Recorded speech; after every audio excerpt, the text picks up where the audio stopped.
Está terminando de entrar aqui, ok? E a gente começa.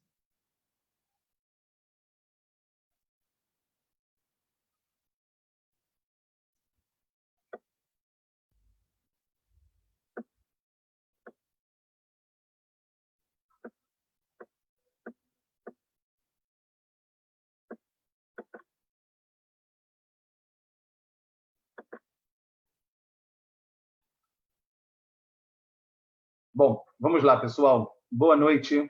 Antes de mais nada, muito obrigado mais uma vez pela presença de todos. Para mim é uma alegria, uma satisfação muito grande poder reencontrar todos aqui virtualmente, já que a gente ainda não está podendo se reunir de uma maneira física, mas, sem dúvida alguma, isso traz uma união de nossos corações muito, muito importante também.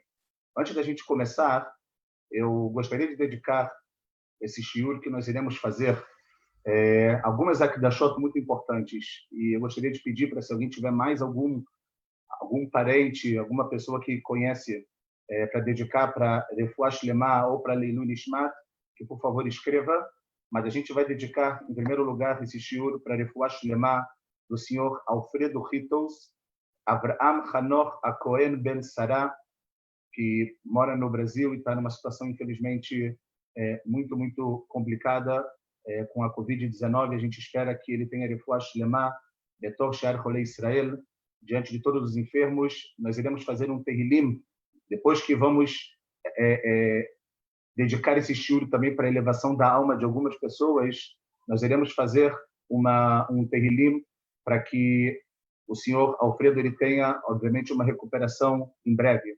Nós também estamos dedicando esse shiur para Leilui Nishmat de Sara Sherem Mizrahi Bat Alfredo.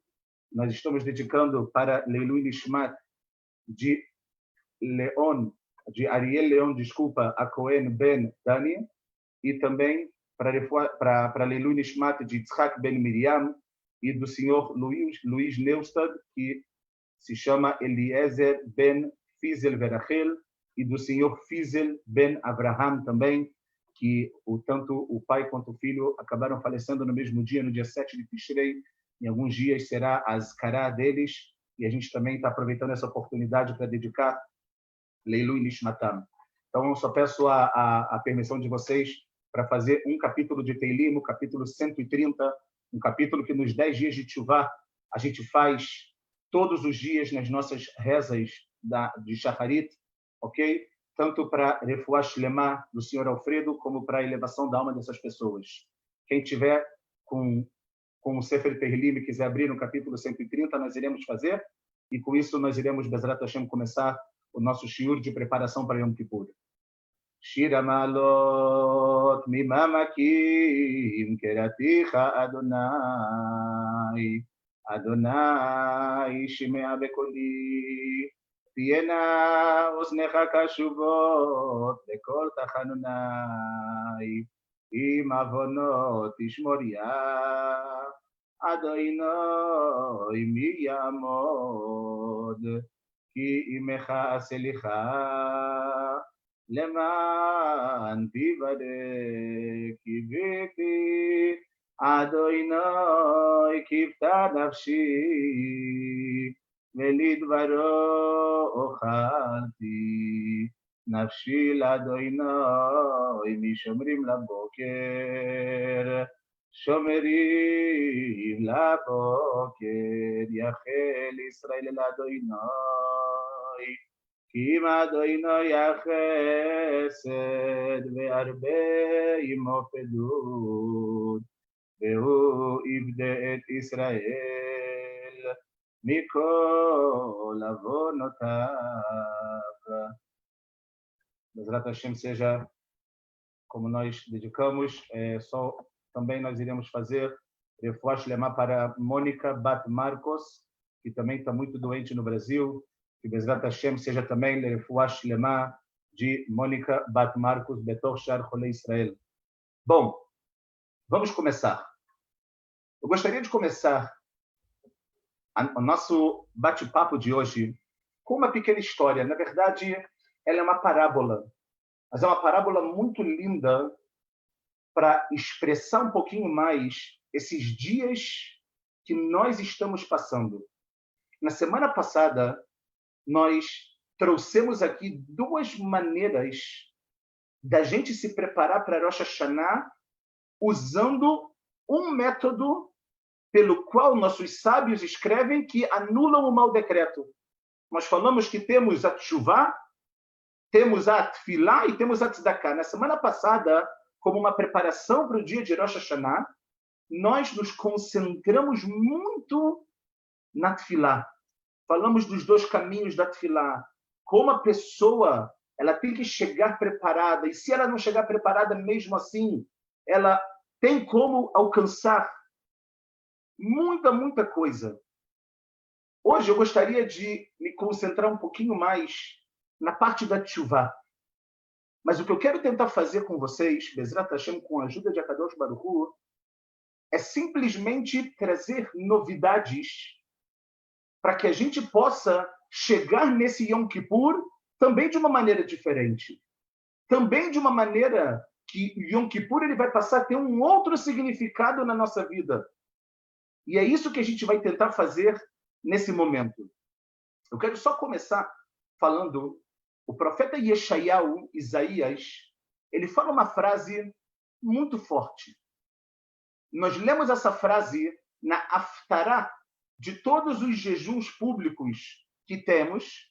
Nós lemos a seguinte frase, Dirshu Adonai Beimatzeo, ou seja, vamos lidrosh, vamos procurar, vamos buscar, vamos procurar a Deus, e a continuação é que Deus ele vai estar para quem está karov, para quem vai estar perto dele.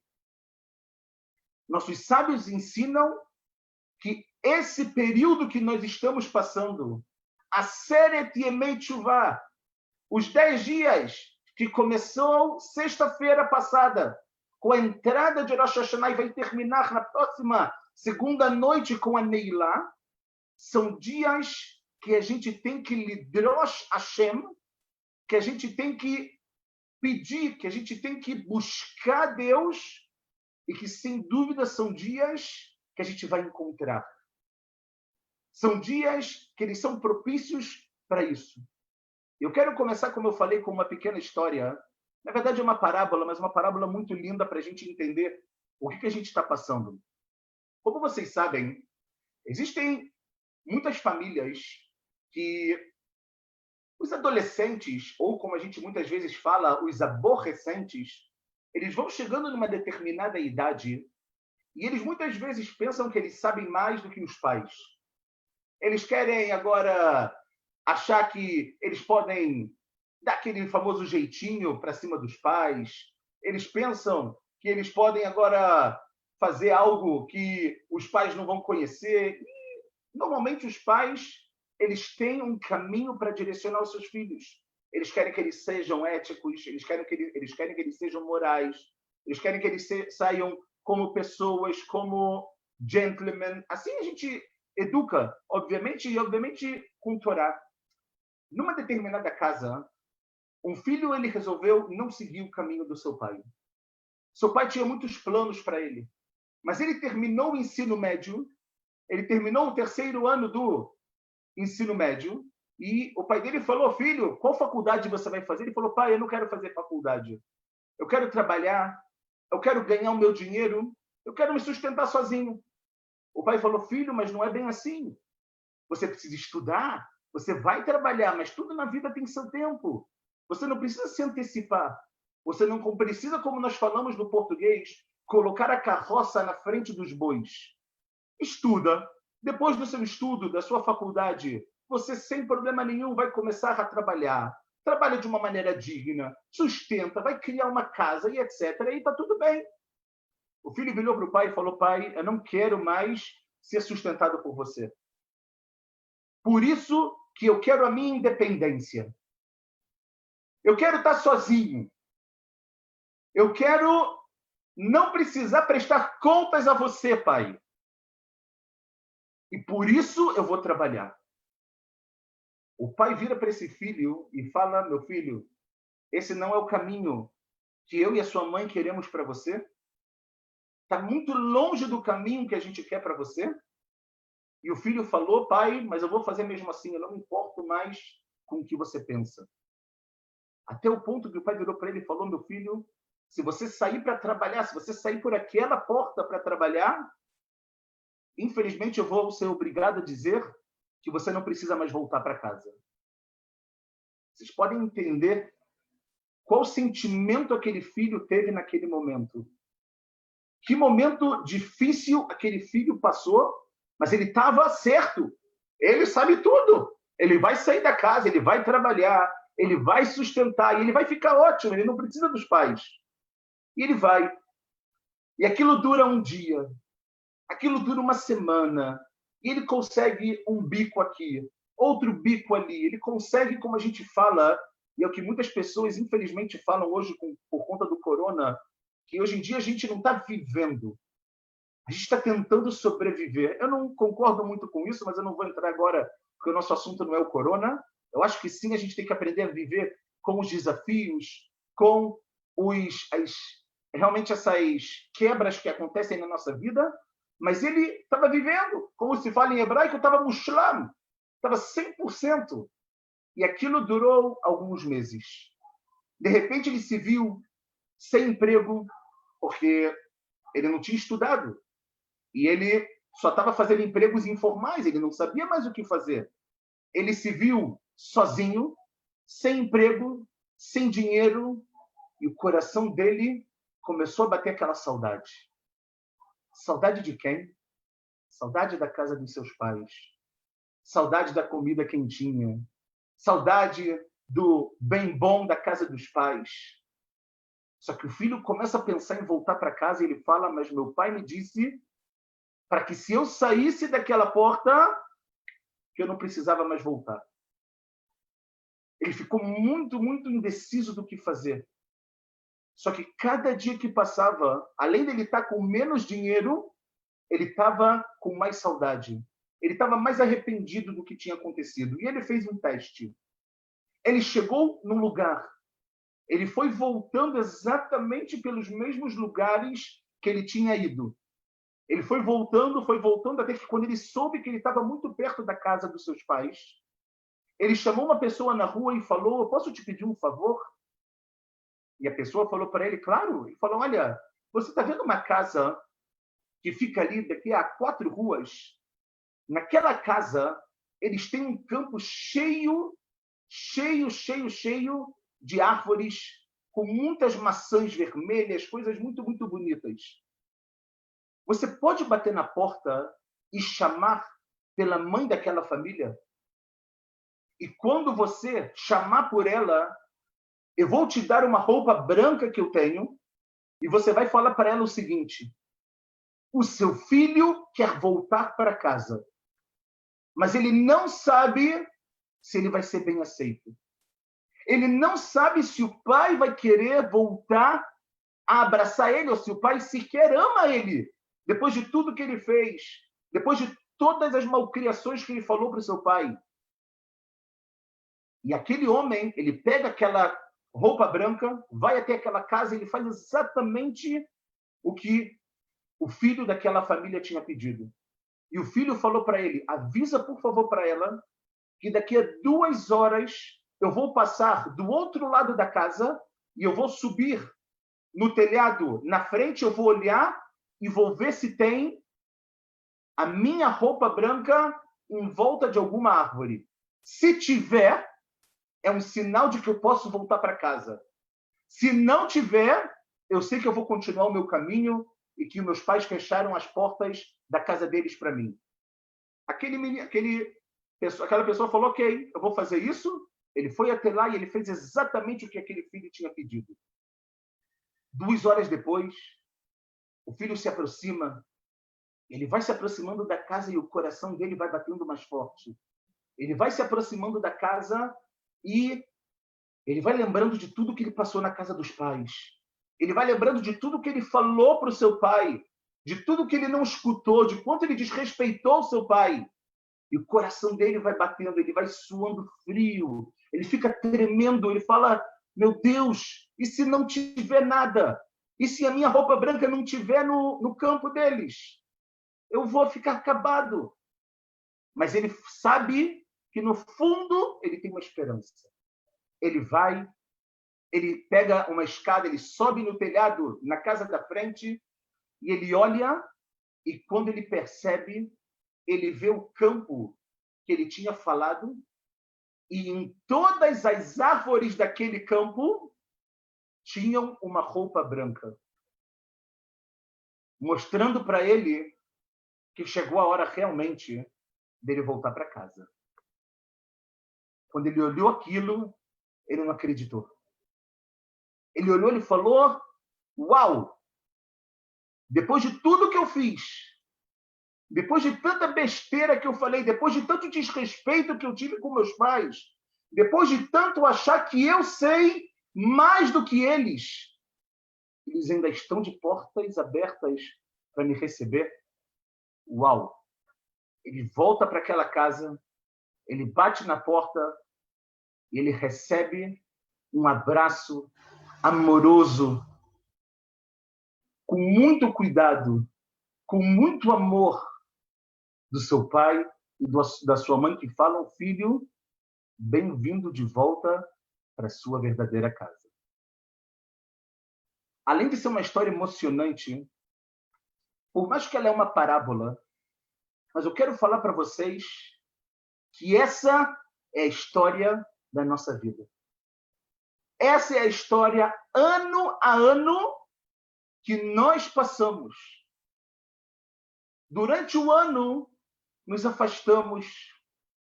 Muitas vezes pensamos que sabemos mais do que Deus. Muitas vezes pensamos que somos melhores, talvez, ou que somos mais inteligentes. E, de repente, a gente se dá conta que a gente está sozinho. De repente, a gente se dá conta que, se a gente não se apoiar em Deus, que é nosso pai, que é nossa mãe, que é nosso rei, a gente não tem absolutamente nada na vida. A história, a parábola que a gente contou é o que vai acontecer, pessoal, com cada um de nós no dia de Yom Kippur. No dia de Yom Kippur, Deus vai abrir a porta da nossa vida, do nosso eu, e vai falar para cada um de nós: seja bem-vindo de volta.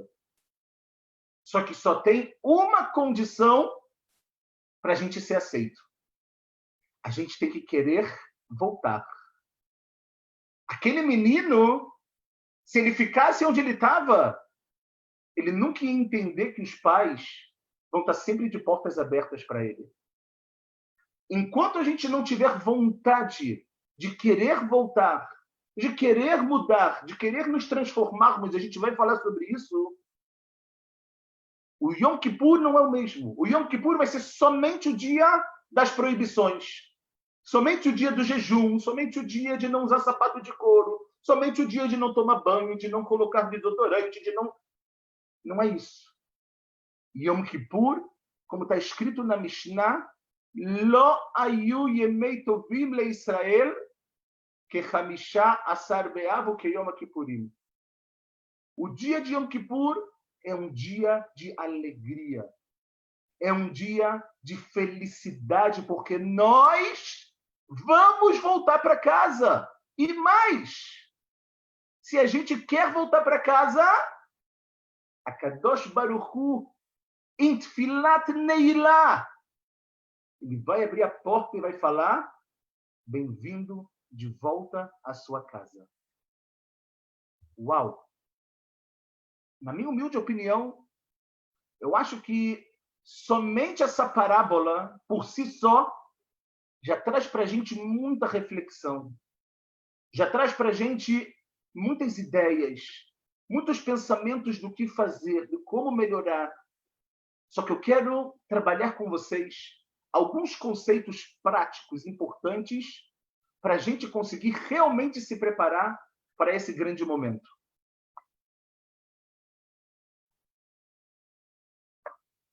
Vamos lá.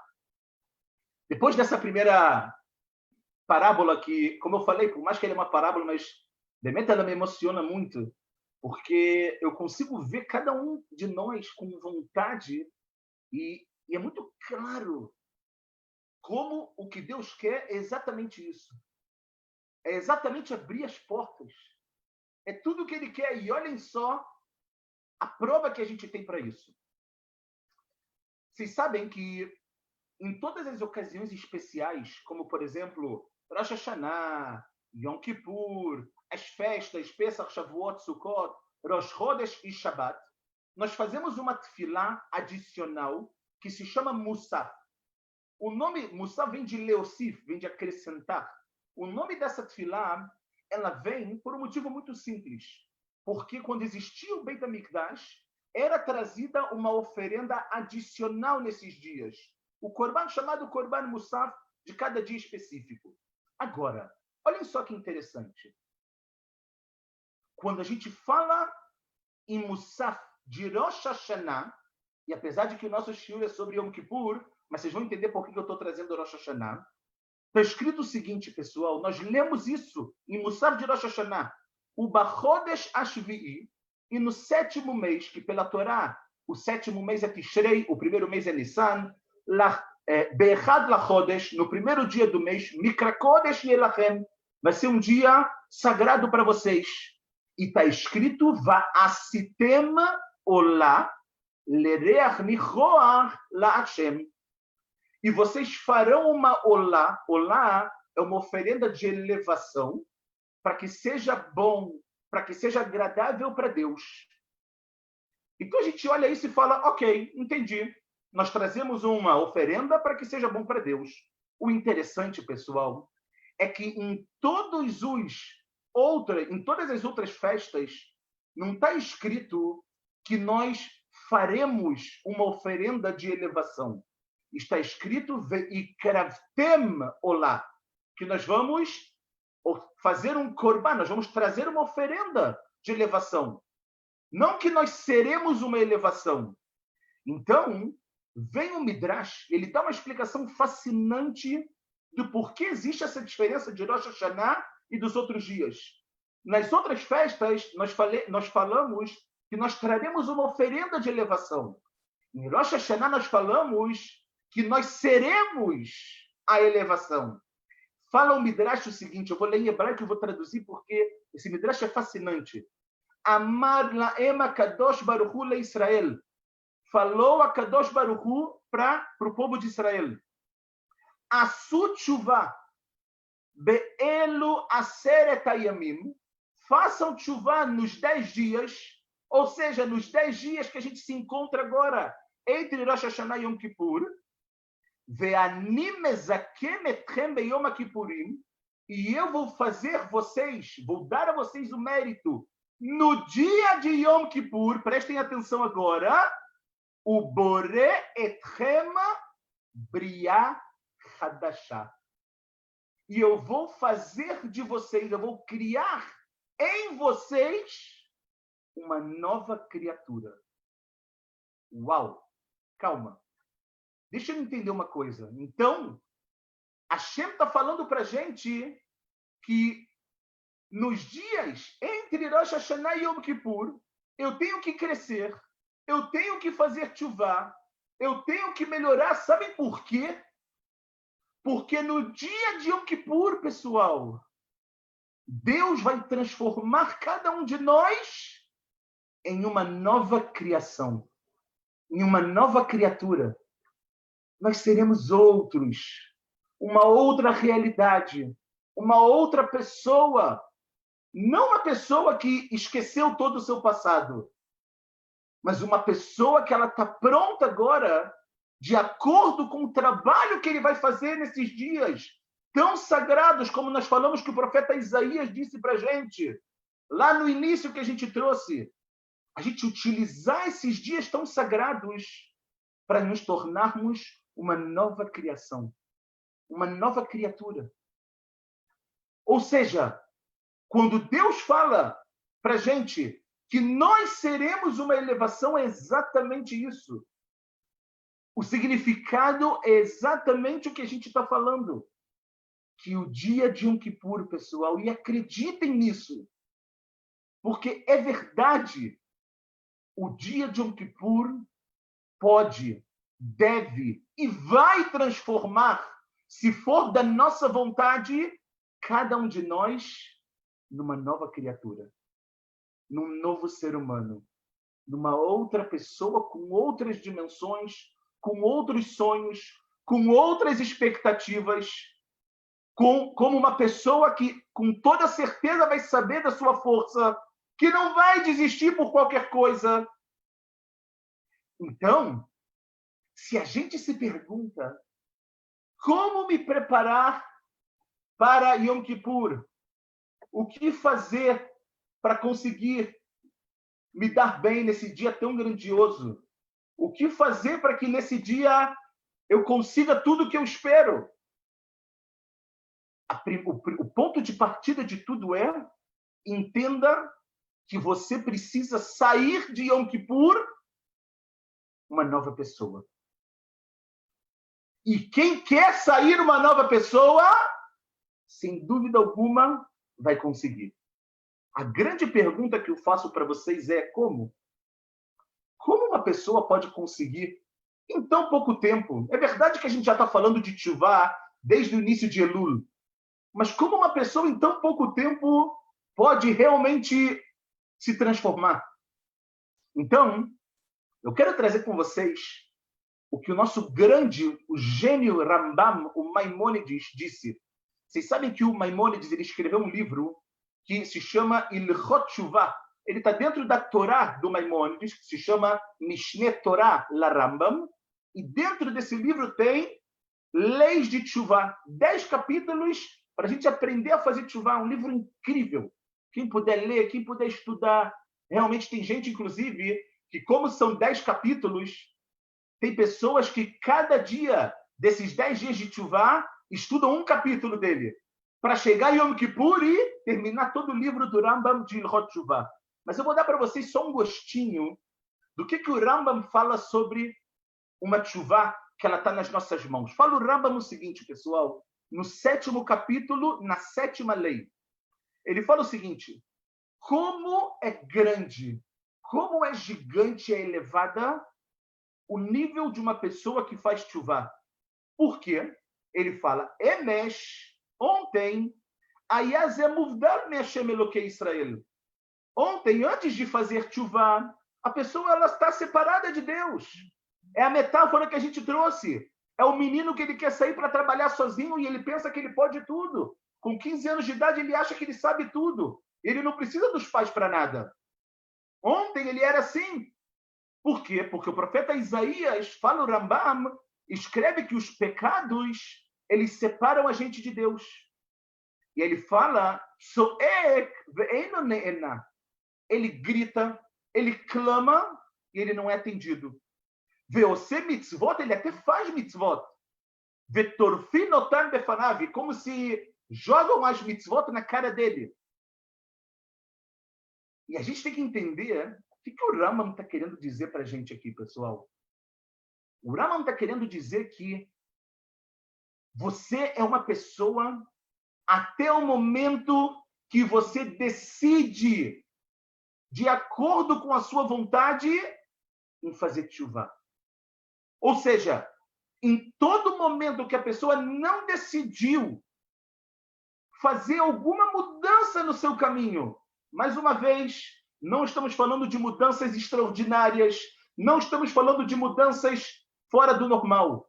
Estamos falando de mudanças que elas estão nas nossas mãos.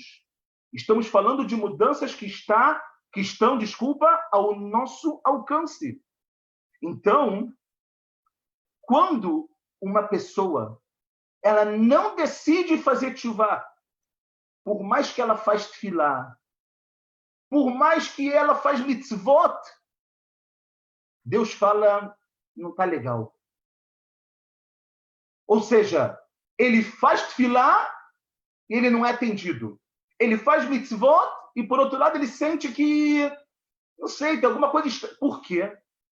Porque Deus ele quer que dentro desse seu trabalho dentro da sua tefilá, dentro das suas mitzvot, dentro das suas características, o que Hashem quer é que você tome uma decisão de ser uma outra pessoa, de fazer uma mudança no seu caminho, de lahzor de tchuvá, de voltar realmente em tchuvá.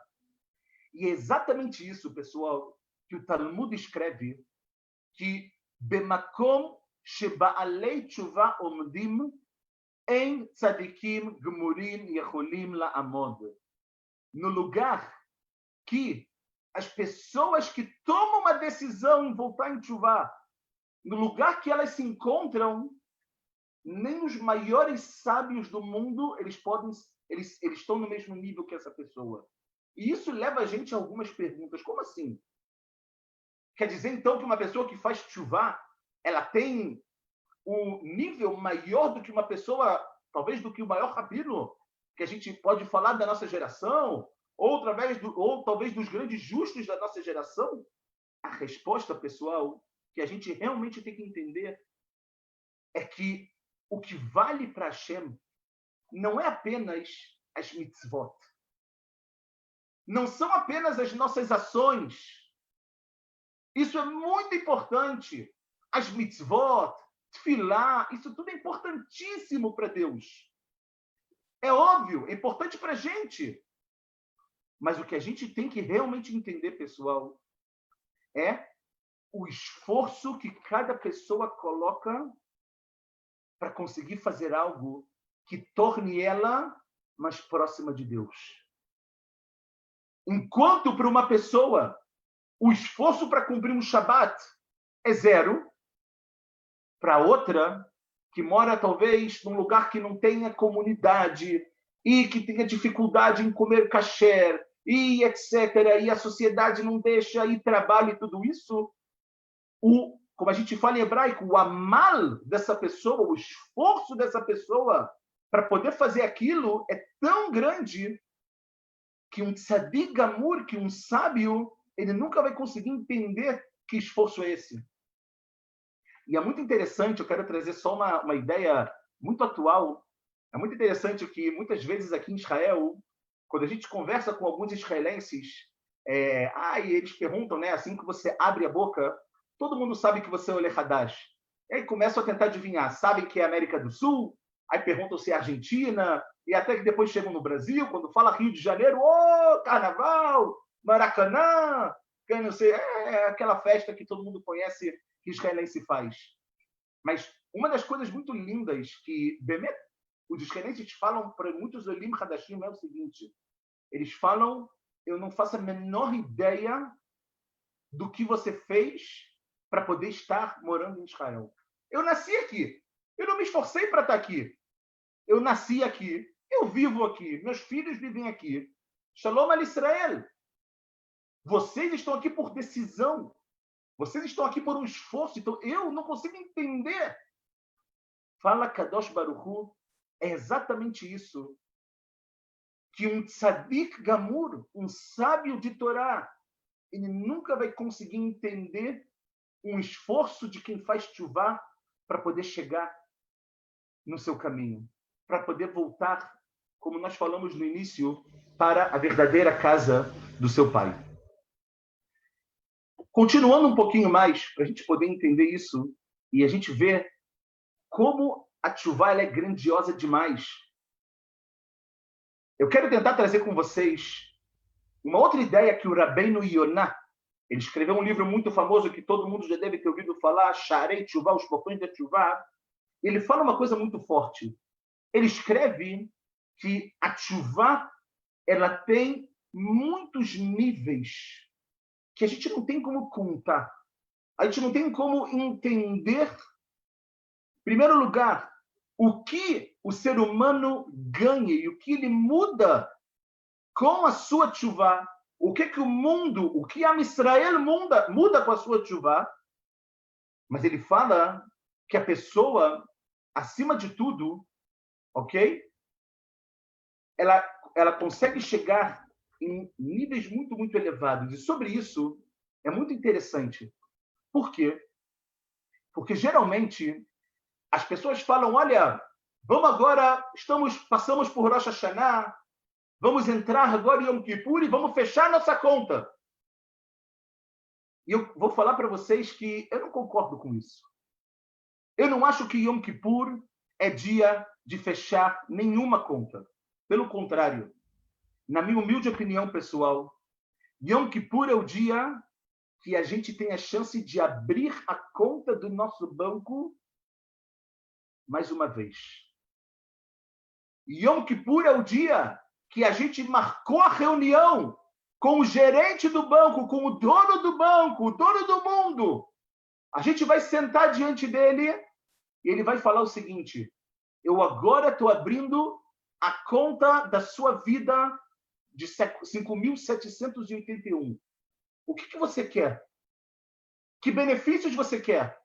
Cheque especial? Qual o limite do cartão de crédito? Empréstimo?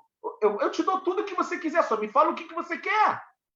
Mas é uma abertura de uma conta, não o fechamento de uma.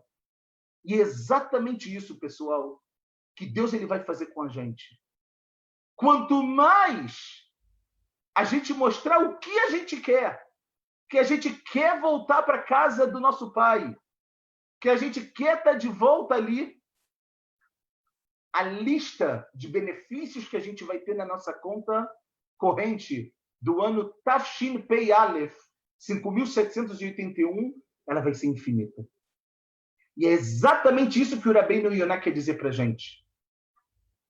Os benefícios que a Teshuvah trazem para a vida de uma pessoa em Sofi não tem fim, é ilimitado. Por quê?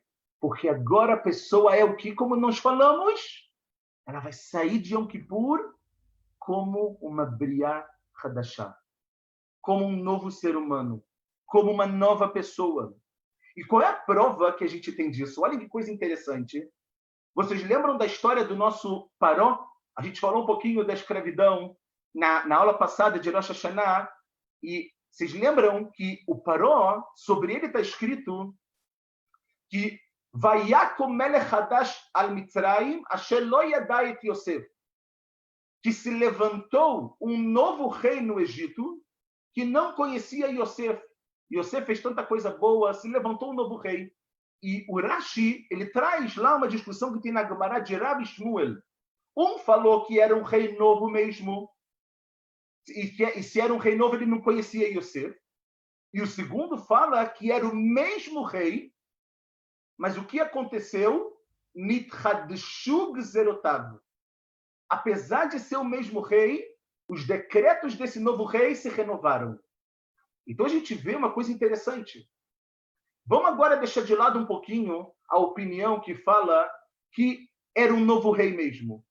Mas se é o mesmo rei e somente se renovaram seus decretos, por que Deus ele enfatiza que nasceu ou se ergueu no Egito um novo rei? A resposta baseada no que nós falamos agora, da nova conta do banco, é exatamente isso, pessoal. No momento que o Paró decidiu renovar os seus decretos e colocar o povo judeu para trabalhar e matar todos os meninos que nascessem e jogar eles no Nilo, nesse momento, o que aconteceu, pessoal? Nesse momento, quem ele era antes já não é mais relevante. O que é relevante agora é o que ele está fazendo. É a Briá Hadashah, é o novo ser humano que ele está agora, com tantos decretos pesados na vida dele. E a gente está trazendo isso para o lado negativo. Mas quando a gente pensa na nossa vida, no lado positivo da nossa vida, é exatamente esse sentimento, pessoal, que cada um de nós temos que ter. Ok? É claro que, como uma nova criatura, como um novo ser humano, nós temos níveis diferentes, mas a gente tem que saber, e é esse o objetivo de Yom Kippur, que nós podemos chegar, se for da nossa vontade, nós podemos chegar no nível de Malachei Asharet. Nós podemos chegar no nível de anjos. E não é algo para a gente acreditar e falar, uau, que legal. Não, é verdade. Por que a gente chega também no nível de anjo, pessoal? Porque no dia de Yom Kippur, a Kabbalah escreve que não existe ninguém no mundo a não ser nós e Deus. Não existe ninguém no meio dessa relação. Não existe anjo acusador. Não existe anjo defensor. Somos nós e Deus. Absolutamente mais ninguém. É literalmente o pai abrindo a porta da casa e a pergunta é se você vai entrar nessa casa ou não. Você vai voltar para essa casa? Você vai se transformar num novo ser humano depois desse dia? Ou você vai continuar achando que você pode tudo sozinho? Achando que a vida ela tem que ser somente aproveitada nesse mundo e não se preocupar com as pessoas? Tudo depende realmente desse momento que a gente tem a chance de mudar.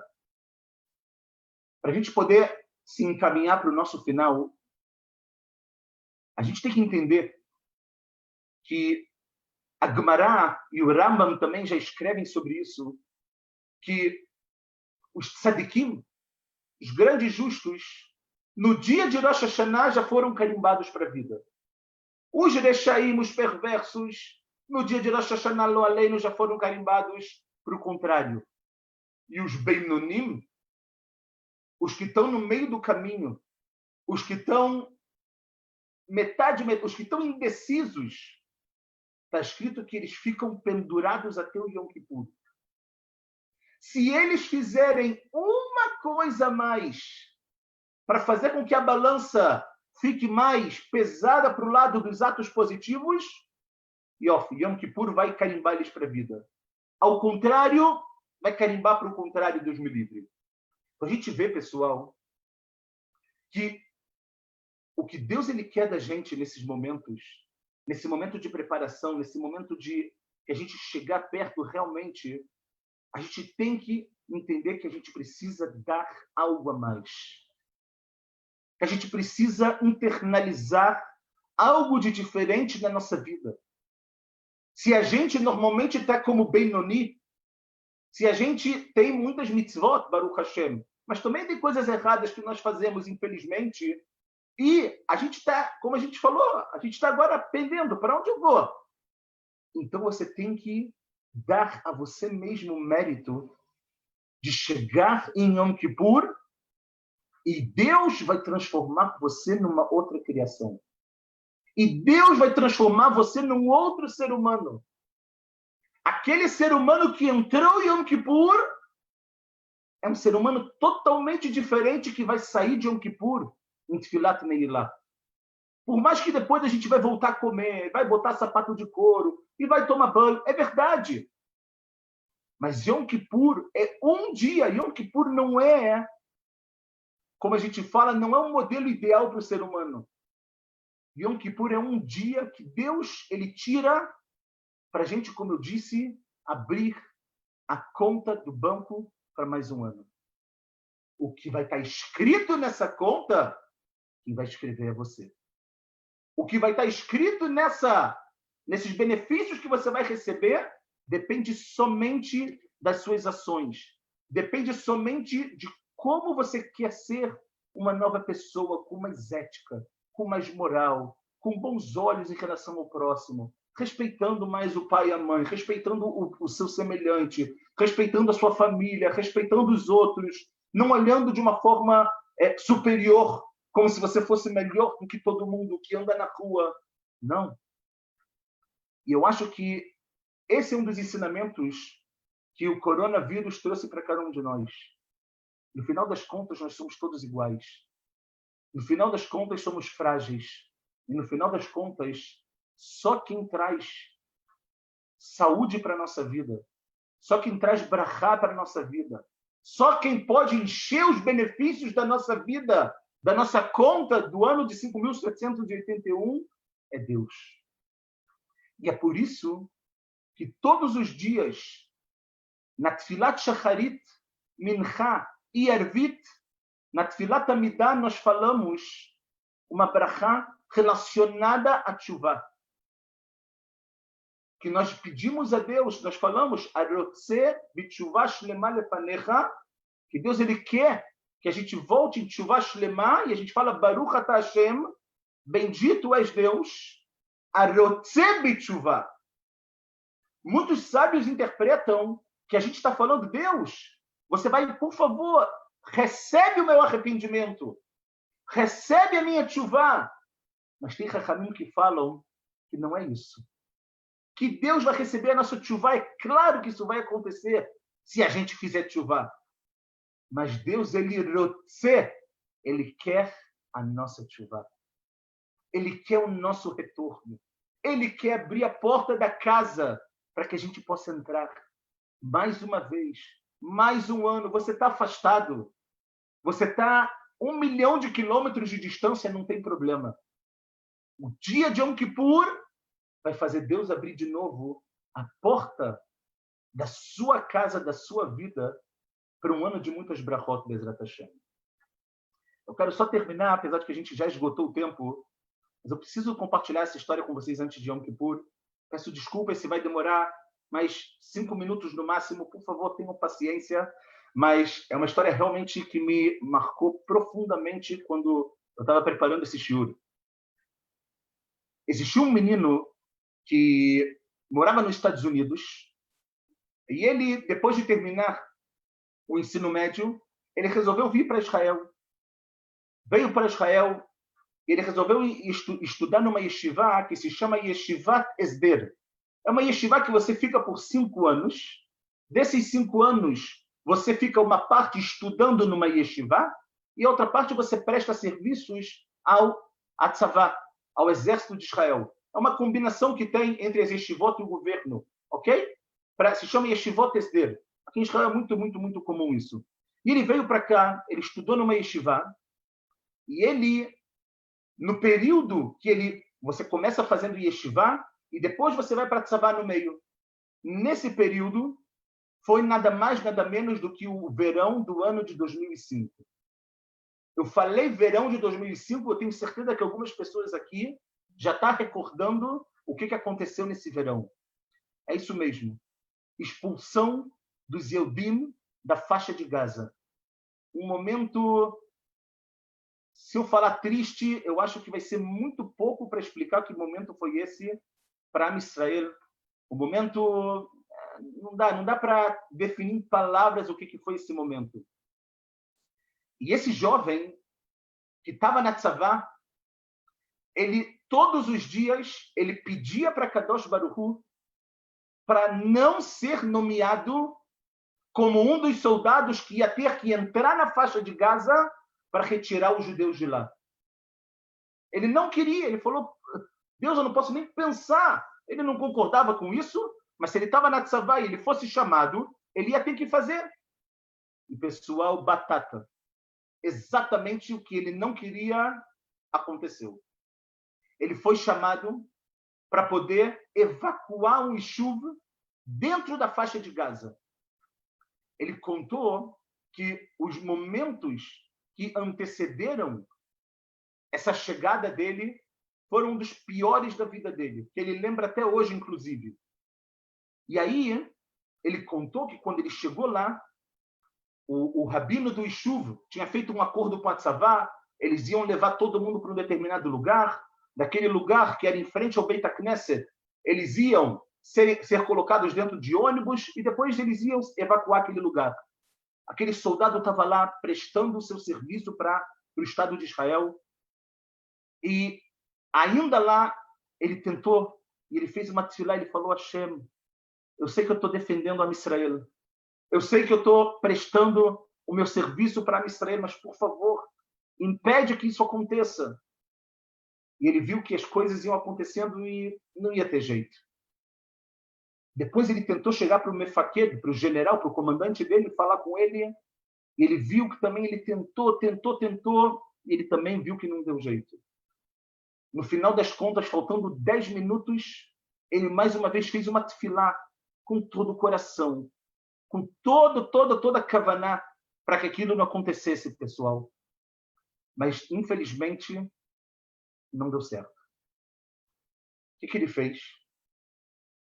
Ele estava com um sidur particular dele, ele colocou esse sidur no bolso, com choro, com lágrimas, com tristeza profunda, ele pegou os judeus, colocou os judeus dentro dos ônibus e ele evacuou. E depois que todos os Yehudim tinham saído da faixa de Gaza, a Tzavá se retirou e ela foi devolvida para os árabes. Antes desse momento, antes dele ir embora, esse menino conta que ele estava na frente do Beit HaKnesset, ele cavou um buraco e ele enterrou o sidur que ele tinha rezado tanto para que aquilo não acontecesse. E ele fechou aquele buraco e ali ele foi para casa. 11 meses depois, olhem que coisa fora do normal. 11 meses depois, ele ainda estava na Tzavá. E no ano de 2006, vocês devem se lembrar o que aconteceu, o sequestro do soldado Gilad Shalit, que Israel entrou e tentou revirar a faixa de Gaza de alguma maneira para tentar encontrar ele. E aquele menino, ele foi chamado para voltar para a faixa de Gaza, porque ele conhecia a região, ele tinha estado lá. E ele foi enviado para o mesmo lugar que ele tinha evacuado aqueles judeus. Quando ele chegou lá 11 meses depois, aquele assentamento, aquele chuvo, estava desfigurado. Era outro. Ele falou: o que fizeram aqui? Onde estavam as árvores que estavam aqui? Onde estavam as plantações? Onde estão as casas? Onde está o Beit HaKnesset? E, pessoal, por incrível que pareça, ele estava caminhando num determinado lugar que ele não sabia onde era, e ele parou, e assim ele conta, uma história verídica. Ele parou num lugar, a Tzavá falou para eles tentarem escavar para ver se tinha alguma coisa de um túnel ou alguma coisa, e quando eles começaram a escavar um pouco, ele encontrou o sidur que ele tinha enterrado 11 meses antes na evacuação dos judeus da faixa de Gaza. Quando ele olhou aquilo, ele não pôde se conter. Chorou. Ligou para o seu pai, que era um grande rabino nos Estados Unidos. O pai dele falou: filho, não faço a menor ideia. Procura alguém muito grande. E ele chegou no Rav Chaim Kanievsky. Chegou no Rav Chaim Kanievsky, essa história. O menino foi até o Rav Chaim Kanievsky com o sidur na mão. E ele começou a contar para o Rav Chaim Kanievsky tudo o que aconteceu. E o Rav Chaim virou para ele e falou o seguinte: me fala uma coisa. O que você tentou fazer para que aquilo não acontecesse?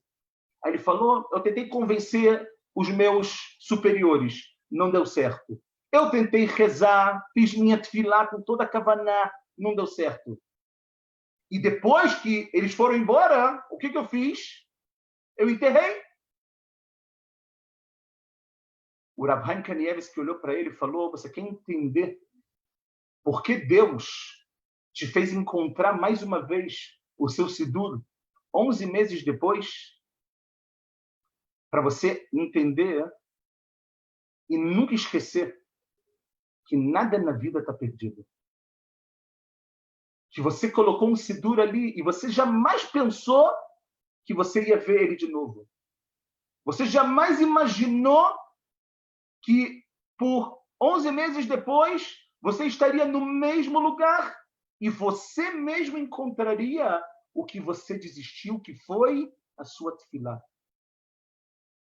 Fala o Rav Chaim Kanievsky para aquele soldado, pessoal: nunca esqueça, a gente faz tefilot, nenhuma delas é em vão.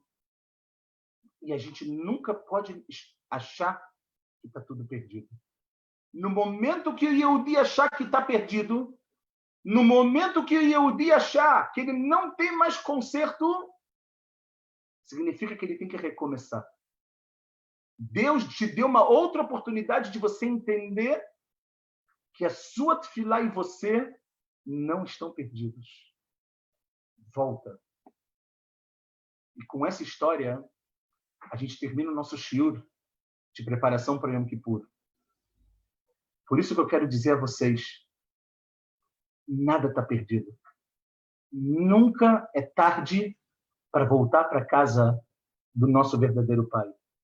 Nunca é tarde para ter coragem e realmente mudar, e realmente transformar, e realmente tomar decisões verdadeiras na nossa vida, para que a gente possa fazer o que o Midrash escreveu, para que a gente possa sair de Yom Kippur como um novo ser humano, como um ser humano que ele entende que ele veio para o mundo para um objetivo divino.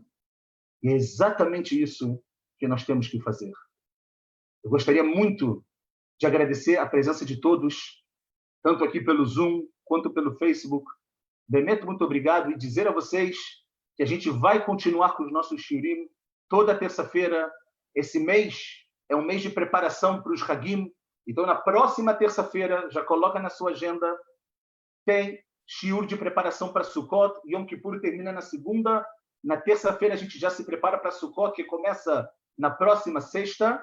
E eu agradeço de todo o coração os comentários, somente coisas boas.